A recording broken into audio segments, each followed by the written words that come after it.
बड़ी इंफॉर्मेशन, बड़ी अपडेट ये है कि 4 बजे जेल से बाहर आ सकते हैं Arvind Kejriwal.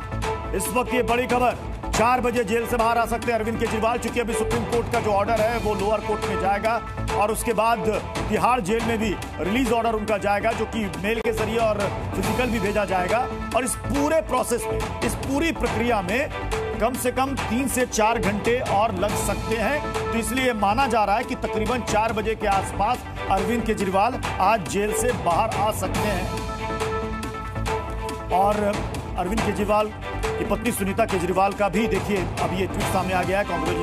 Congratulations to our family, kudos for staying strong, wishing also the soonest release of our other leaders, ये कह रही हैं सुनीता केजरीवाल। तो ये आज आम आदमी पार्टी के लिए एक बड़ा दिन है। अब ये देखना है कि अरविंद केजरीवाल जब जेल से रिलीज होते हैं, जब बाहर आते हैं, तो सबसे पहले वो कहां जाते हैं? क्या सीधे वो आम आदमी पार्टी के दफ्तर जाएंगे या घर जाएंगे या फिर वो मंदिर जाएंगे? क्योंकि हमने इससे पहले देखा है कि अरविंद केजरीवाल अक्सर हनुमान मंदिर जाते हैं। मैं एक बार फिर से अरविंद आपका रुख कर रहा हूं। अरविंद, 4 बजे का समय, अभी लगभग 11:30 बज रहे हैं, लगभग 4 बजे का समय लग जाएगा इस पूरे प्रोसेस में।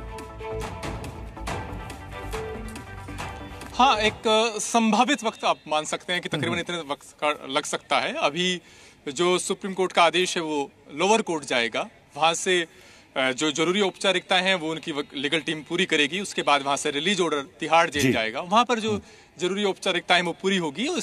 इसको पूरा होने में तकरीबन 4 साढ़े 4 घंटे का वक्त लग सकता है।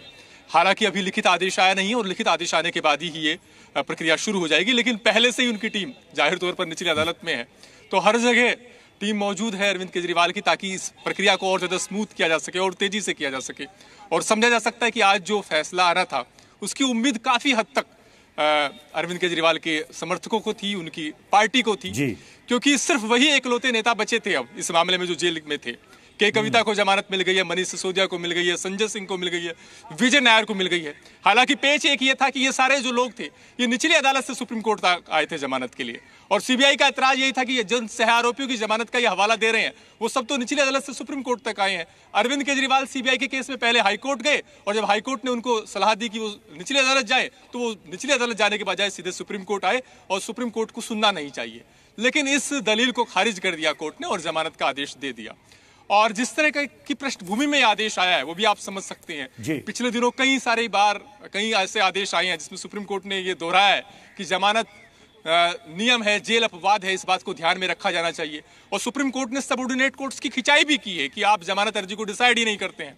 तो इस पृष्ठभूमि में जो था ये आदेश आ जाना था, तो जो आज फैसला आया उसकी संभावना, उसको लेकर राहत की उम्मीद। अच्छा अरविंद, बार बार आम आदमी पार्टी के नेता, चाहे वो मनीष सिसोदिया हो चाहे वो सौरभ भारद्वाज हो, ये बार बार जांच एजेंसियों पर सुप्रीम कोर्ट की टिप्पणी का जिक्र कर रहे हैं। वो क्या टिप्पणी है? बहुत सख्त टिप्पणी है जस्टिस उज्जवल भुइया की, और वो जस्टिस सूर्यकांत की राय से इत्तेफाक नहीं रखते। दरअसल सवाल उठा था सीआरपीसी के सेक्शन 41 और 41A के अमल को लेकर के। इसकी तकनीकी बारीकियों में नहीं जाते, लेकिन जस्टिस सूर्यकांत ने कहा कि गिरफ्तारी की प्रक्रिया का पालन हुआ है और इस तरीके से उन्होंने गिरफ्तारी को वैध माना। जस्टिस उज्जवल भुइया ने गिरफ्तारी की टाइमिंग पर, सीबीआई की मंशा पर, इस पर सख्त सवाल खड़े किए हैं। उन्होंने कहा है कि मेरी ये समझ से परे है कि आखिर 22 महीने का वक्त सीबीआई ने क्यों ले लिया इस मामले में अरविंद केजरीवाल की गिरफ्तारी की जरूरत समझने में। 2022 में एफआईआर दर्ज हुई थी, गिरफ्तारी 2024 में हुई। 2023 में जब सीबीआई पूछताछ कर चुकी है तो तब गिरफ्तारी क्यों नहीं हुई? और जब ईडी के केस में राहत मिल गई थी तब गिरफ्तारी का मतलब यह कि ईडी के केस में जो राहत थी उसको खत्म करना चाहती थी सीबीआई। और यहां तक कहा जस्टिस उज्जवल भुइया ने कि इस धारणा को सीबीआई को बदलने की जरूरत है जो सीबीआई के बारे में है कि सीबीआई पिंजरे में बंद होता है। यानी इशारा किस तरफ है? राजनीतिक जो भावना से प्रेरित होकर सीबीआई पर आरोप लगता रहा है काम करने का, जो कि आम आदमी पार्टी लगाती रही है, उसके बारे में सीधे तौर पर तो कोर्ट ने नहीं कहा कि जस्टिस उज्जवल भुइया ने कि आपने इसके इशारे पर काम किया है, लेकिन इतना कहा कि इस धारणा को बदले जाने की जरूरत है कि सीबीआई पिंजरे में बंद होता है, यानी किसी और के इशारे पर काम हो रहा है।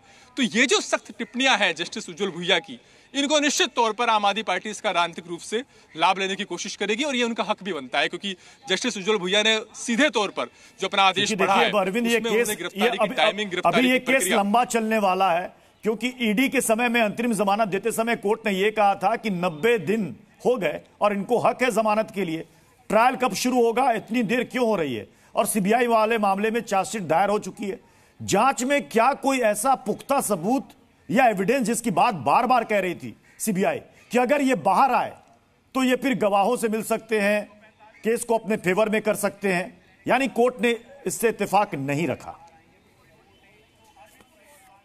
हाँ प्रत्युष, एक बात बहुत गौर करने लायक है, वो ये कि आमतौर पर जो आपराधिक केस होता है उसमें जब चार्जशीट फाइल हो जाती है तो ये माना जाता है कि जांच पूरी कर चुकी है जांच एजेंसी और अपना केस कोर्ट में रख चुकी है, और ऐसे में गवाहों को प्रभावित करने या सबूतों के साथ छेड़छाड़ की वैसी आशंका नहीं रहती जैसा कि जांच एजेंसी तर्क देती है कि जब उसकी जांच चल रही हो या चार्जशीट दाखिल की जानी हो। इस मामले में भी आप देखिए, ईडी चार्जशीट दाखिल कर चुकी है, उस पर संज्ञान भी हो चुका है, सीबीआई चार्जशीट दाखिल कीजिए, उस पर भी संज्ञान हो चुका है।